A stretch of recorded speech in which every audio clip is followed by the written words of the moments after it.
Assalamualaikum warahmatullahi wabarakatuh. Perkenalkan, nama saya Nur Hikmah Jatmika Muin, NIM 425171026 dari kelas 4B D4 Teknik Komputer dan Jaringan.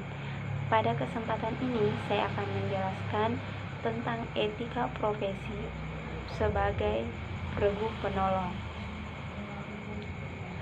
Baiklah, sebelum kita mengetahui bagaimana sih etika profesi bagi regu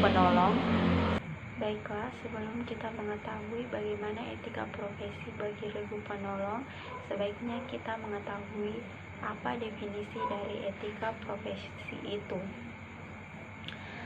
Di sini saya akan memaparkan menurut para ahli. Yang pertama, menurut Prakoso pada tahun 2015, etika profesi merupakan etika sosial dalam etika khusus, memiliki tugas serta tanggung jawab kepada ilmu dan juga profesi yang disandang. Sedangkan menurut Utami dan Nugroho pada tahun 2014, etika profesi merupakan rumusan penerapan nilai-nilai etika yang berlaku di lingkungan pegawai atau juga karyawan. Dan menurut Undang-Undang RI Nomor 8 Tahun 1974 tentang Pokok-pokok Kepegawaian, kode etik profesi merupakan suatu pedoman sikap, tingkah laku, serta juga perbuatan di dalam melaksanakan tugas dan juga dalam kehidupan sehari-hari. Jadi dapat disimpulkan bahwa etika profesi ini berperan sebagai sistem norma, nilai, serta aturan profesional dengan secara tertulis yang dengan tegas menyatakan apa yang baik dan tidak baik bagi seorang profesional. Adapun fungsi dan tujuan etika profesi. Yang pertama, fungsi sebagai pedoman bagi seluruh anggota profesi tentang prinsip profesionalisme yang ditetapkan. Yang kedua, sebagai sebuah alat kontrol sosial bagi masyarakat umum terhadap profesi tertentu. Yang ketiga, sebagai sarana untuk dapat mencegah campur tangan dari pihak lain di luar organisasi terkait hubungan etika di dalam keanggotaan. Adapun tujuan etika profesi, pertama, menjunjung tinggi martabat suatu profesi untuk menjaga serta juga mengelola kesejahteraan anggota profesi, untuk dapat meningkatkan pengabdian para anggota profesi, dan untuk membantu meningkatkan mutu profesi. Di sini saya akan menjelaskan salah satu organisasi yang biasa disebut sebagai regu penolong, yaitu SAR. SAR adalah singkatan dari Search and Rescue yang jika diartikan dalam bahasa Indonesia menjadi pencarian dan penyelamatan. Kegiatan SAR dimaknai sebagai usaha dan gerak kemanusiaan untuk mencari dan memberikan pertolongan kepada manusia dengan kegiatan mencari, menolong, dan menyelamatkan jiwa manusia yang hilang atau dikhawatirkan hilang dalam menghadapi bahaya bencana atau musibah. Adapun tugas dari Basarnas sendiri yaitu melaksanakan pembinaan, pengkoordinasian dan pengendalian potensi SAR dalam kegiatan SAR terhadap orang dan material yang hilang, memberikan bantuan SAR dalam penanggulangan bencana dan musibah lainnya sesuai dengan peraturan SAR nasional maupun internasional.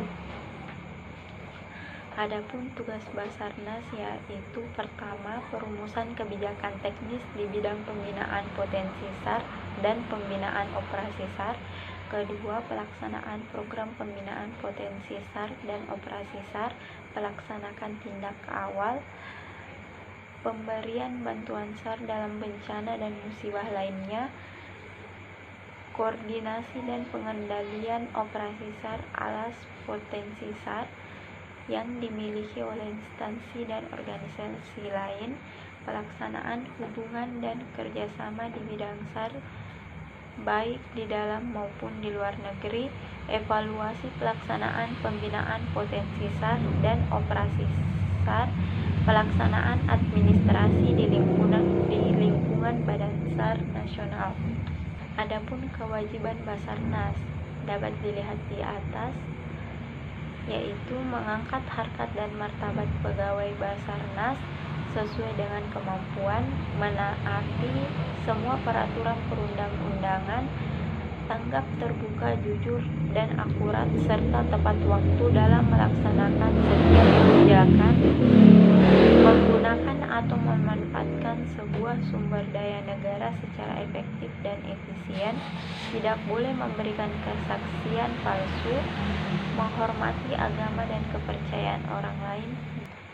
Terus adapun hal yang tidak boleh dilakukan oleh Basarnas, yaitu menyalahgunakan wewenang yang dimiliki langsung atau tidak langsung untuk kepentingan pribadi atau golongan.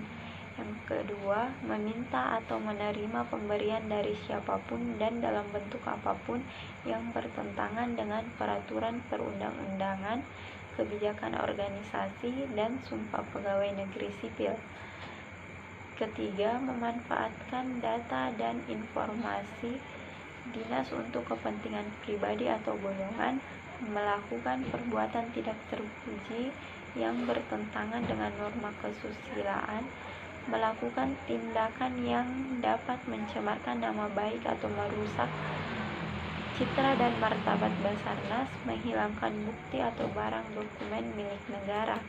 Selanjutnya, membuat atau mengkonsumsi, memperdagangkan atau mendistribusikan segala bentuk narkotika dan atau minuman keras dan obat-obatan psikotropika atau barang terlarang lainnya, melakukan pekerjaan atau kegiatan yang patut diduga menimbulkan benturan kepentingan dengan tugas kewenangan dan posisi sebagai pegawai Basarnas, menggunakan fasilitas kantor untuk kepentingan di luar kedinasan tanpa izin dari atasan, bersikap dan bertindak diskriminatif dalam melaksanakan tugas, menjadi anggota atau simpatisan aktif dalam kegiatan partai politik, memihak salah satu pasangan dalam pemilihan umum dan pemilihan kepala daerah.